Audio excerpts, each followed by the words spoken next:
Welcome to the deep dive. Today we're really getting into something fundamental: newborn nutrition and feeding. Absolutely. It's such a core topic. We've got a single source guiding us. It's a detailed nursing outline all about infant feeding. Right. And our mission really is to unpack this, pull out the key info, and help you feel, well informed about nourishing a newborn. We'll cover breastfeeding, formula challenges, cues, the whole picture. And it's vital stuff. The source makes it clear right away. Good nutrition is just crucial for growth, development, everything. Yeah. And it stresses that for the first 6 months, it's basically breast milk or formula. That's the foundation. And it's quite specific about solids, isn't it? Waiting until after 6 months. It is. The outline explicitly says wait until after 6 months and links that timing to reducing potential allergy risks. So, yeah, a pretty firm recommendation there. Interesting. And it highlights the importance of learning this stuff early, ideally during pregnancy. Exactly. The thinking is that parents can make more informed decisions if they've had time to sort of process the options before the baby arrives. Makes sense. Okay, so let's start right at the beginning. The source talks about factors in the baby that can affect feeding. What kind of things are we talking about? Well, it lists several things, like their gestational age when they were born, were they full term or premature, Right. any trauma during birth, congenital conditions, their overall physical stability, how alert they are, even whether they have bowel sounds yet. Okay, so lots of internal factors play a role. It's not just about offering the milk. Definitely not. And speaking of readiness, how does this outline tell us to spot when a baby is actually ready to eat? What are those signals? Yeah, this is super practical. The source lists those early feeding cues, things like hand to mouth or even hand-to-hand movements, sucking motions, when they turn their head searching. Yeah, that little head turn. That's it. Mouthing, sometimes tongue thrusting, lip smacking. Those are the kinds of things to watch for. Those are the early signs. So what about crying? Is that a hunger cue? Well, yes, but the source makes a really key point here. Crying is usually a late sign of hunger. Yeah. If the baby's really crying hard, it likely means those earlier, subtler cues were missed. The goal is to feed them before they get that distressed. That's such critical advice for new parents trying to figure it all out. Now, wait. Newborns lose a bit initially, right? Yep. What does the source say is normal? Yes, that's expected. The document states a normal loss is between 5 and 10% of their birth weight in those first few days. Okay, 5 to 10%. But they should gain it back, usually by 10 to 14 days old. And if they lose more than 10%? Then the source flags that as needing a nursing intervention. It's a sign something needs a closer look. Good to know that threshold. All right, the source then really dives into the two main feeding methods. Let's start with breastfeeding, which it calls the optimal choice. That's right. The nursing outline positions breastfeeding as the optimal source of nutrition, and it strongly recommends exclusive breastfeeding for the first 6 months. Optimal and exclusive for 6 months. Right. Got it. And frequency. How often does the source say to breastfeed? It advises feeding every 2 to 3 hours, aiming for at least 8 times in a 24-hour period. 8 times minimum. Yeah, and that includes waking the baby if needed. The guideline is to feed at least every 3 hours during the day and every 4 hours at night, especially early on. Waking a sleeping baby. That's specific advice. It shows how important that consistent intake is initially. The source also talks about colostrum, that first milk. Ah, yes, colostrum, often called liquid gold, right? It's what the baby gets in those first few days. What makes it so special, according to this outline? Well, the key component highlighted is immunoglobulin A, or IgA. IgA. Yeah. Think of it as passive immunity. The parent is essentially passing antibodies to the baby, giving them this crucial protection right from the start when they're most vulnerable. Wow, a natural immunity boost. That's incredible. It really is. And the source offers a lot of practical tips for getting breastfeeding started and keeping it going. It does. It covers, right from birth, recommending immediate skin-to-skin contact. Yeah. And getting that first feed going as soon as possible. And basic but crucial things too, like the parent staying hydrated or expressing a few drops of colostrum to sort of entice the baby. Exactly. And showing different feeding positions, making sure the parent understands what a good latch looks like and feels like. Right, the latch is key. And teaching parents how to tell when the baby's full or how to safely break the latch, to avoid nipple pain or trauma. That's important. It also mentions rooming in, keeping baby in the room. Yes, to help parents really learn their baby's cues. And it suggests tapping into support systems like breastfeeding groups or lactation consultants. It's about building that support network. It really paints a picture of holistic support. Huh. And the benefits listed in the source. Wow, they are extensive. Let's start with the benefits for the baby. The list is pretty remarkable. The source connects breastfeeding to lower risks for, well, a lot of things. GI infections, celiac disease, asthma, lower respiratory infections, ear infections, SIDS, obesity later in life, both in adolescence and adulthood, type 1 and type 2 diabetes, and even certain childhood leukemias. That's a huge range of health outcomes. Does it mention why? Any specific nutritional aspects? No, it does. It notes lactose helps with brain growth, protein and nitrogen for building neurologic cells. It also talks about better regulation of calcium and phosphorus, electrolytes, minerals. And it's just generally easier for a newborn to digest. So protection and building blocks. What about benefits for the parent who is breastfeeding?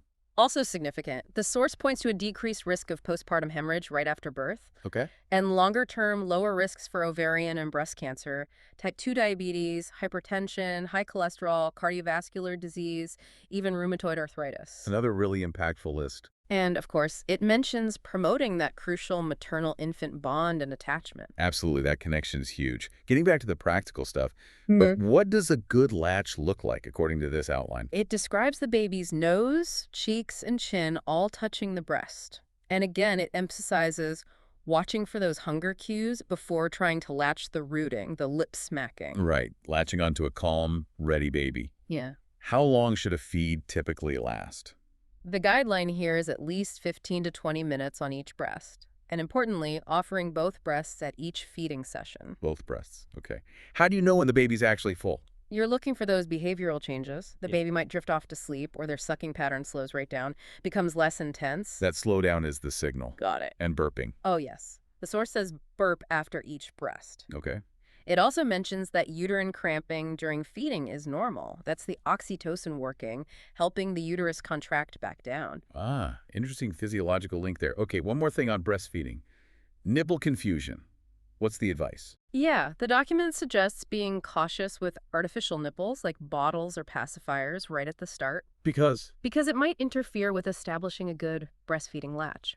The recommendation is to wait until breastfeeding is going well, maybe around 10 days or so. And if supplements are needed before then? The source suggests using a syringe, cup, or spoon feeding instead of a bottle during that early phase, just to avoid that potential confusion. That's really practical advice for protecting breastfeeding early on. Okay, let's shift gears. After covering breastfeeding, the source discusses formula feeding. How does it position that? It states that formula feeding is an adequate source of nutrition for newborns. Adequate nutrition. Oh. And the feeding frequency for formula. How does that compare? It's typically a bit less frequent. The guideline is feeding every 3 to 4 hours, Okay. aiming for at least 6 feeds in 24 hours.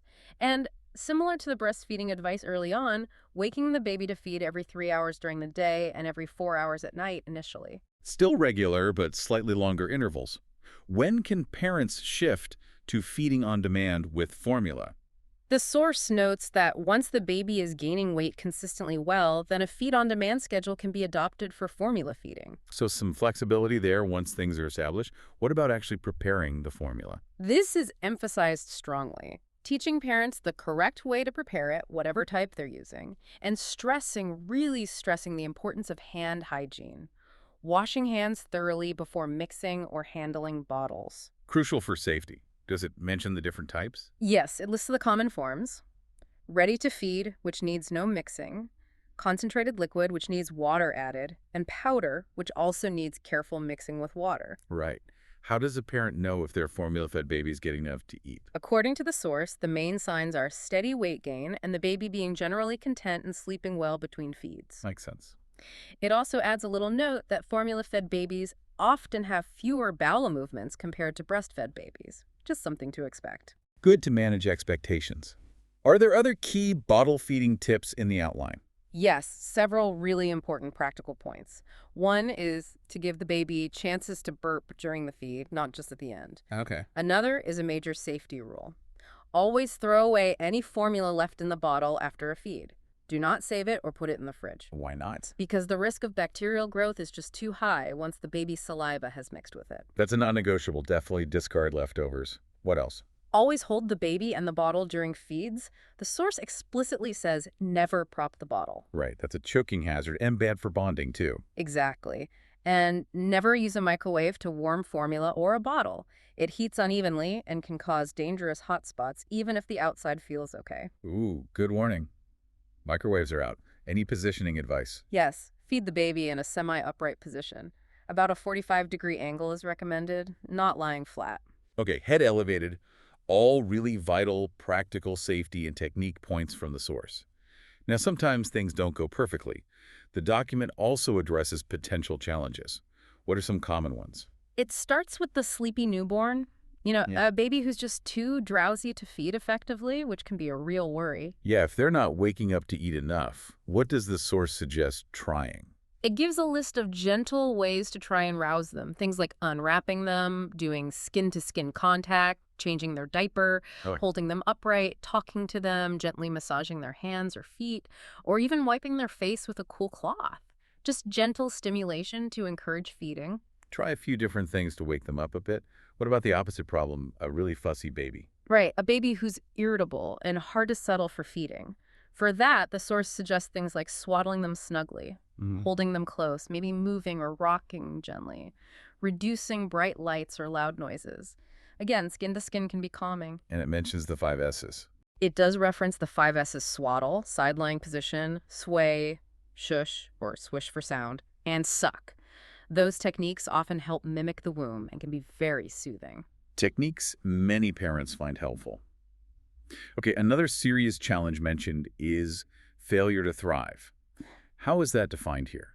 Failure to thrive, or FTT, is defined in this source as slow weight gain specifically, when a baby's weight falls below the 5th percentile on the standard growth chart. Below the 5th percentile. Yeah. If that's suspected in a breastfed baby, what interventions does the outline suggest? For breastfeeding babies, the focus is on evaluating the whole feeding process, checking the baby's position and latch carefully. Right. Maybe massaging the breast during the feed to help milk flow, and really assessing the feeding patterns. How often, how long is the baby actively sucking and swallowing? Looking closely at the mechanics. And for a formula-fed baby with FTT. The evaluation shifts slightly. It's about checking how much formula the baby is taking and how often, getting a clear picture of the total intake. And the source adds a specific clinical point here. If a formula-fed baby with poor weight gain is also spitting up a lot or vomiting, it could indicate an allergy or intolerance, To the formula. particularly to standard cow's milk-based formula. In that case, the source suggests that trying a soy-based formula might be considered. Ah, that's a very specific pathway to consider. Finally, does the source list factors that might increase the risk of failure to thrive? Yes, it breaks them down into risks related to the newborn and risks related to the mother or feeding parent. What are the newborn risk factors? Things like the baby just not getting enough milk, maybe due to poor breastfeeding technique or effectiveness, or underlying illness, infection, or problems absorbing nutrients. And the maternal or parent-related factors? These could include issues like inadequate milk production or the breasts not emptying properly. Maybe the timing of feeds isn't quite right. Less commonly, maybe inadequate breast tissue development. Pain during feeding can be a factor, or things that happen around the birth, like major hemorrhage, or if the mother has an illness or infection that impacts feeding or milk supply. So really considers factors on both sides of the feeding relationship. Exactly. It's a comprehensive look from this nursing perspective. We have certainly unpacked a lot from just this one nursing outline today. It's really quite impressive how much practical, crucial information about feeding a newborn is packed into a resource like this. It offers such a clear roadmap for those vital early months. It really does. And as we wrap up this deep dive, here's a final thought for you, the listener, to consider. We talked about all those detailed signs and cues for hunger and fullness that the source provides. Given how specific those signals are, how much of feeding success, based on this document, is about truly learning to read and respond to your specific baby's unique, in-the-moment cues versus trying to stick rigidly to a clock-based schedule? Something to think about as you navigate those early weeks and start learning the very special language of your own baby's feeding needs.